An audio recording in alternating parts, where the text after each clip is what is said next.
اهلا بيكم. النهارده هنتعرف على ازاي اقدر اعمل جريد للريبورت بتاعي، وده طلبه منا احد الزملاء. هنتعرف النهارده ازاي نعمله في نت سويت.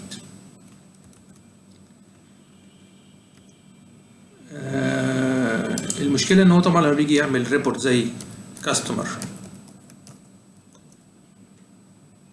سيلز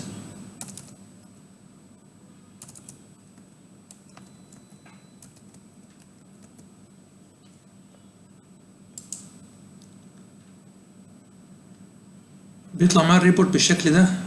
طبعا السطر طويل وما فيهوش جريد، فممكن يتلخبط. هو عايز يظهر الجريد في الريبورت بتاعه.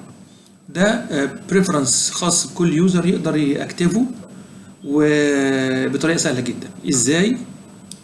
هيقف بالماوس على الهوم، وبعدين يعمل كليك على set preference. هيروح للتابة الخاصة بالاناليتكس، هيلاقي هنا في اوبشن اسمه show reports in grid. نأكتفه وندوس سيف. نبحث عن الريبورت بتاعنا اللي هو الكاستمر سيلز.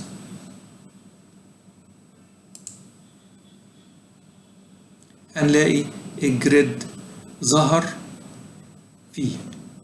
ده صورة الريبورت بدون جريد، وده صورة الريبورت بجريد. شكرا لكم، ونلتقي في حلقة قادمة إن شاء الله تعالى.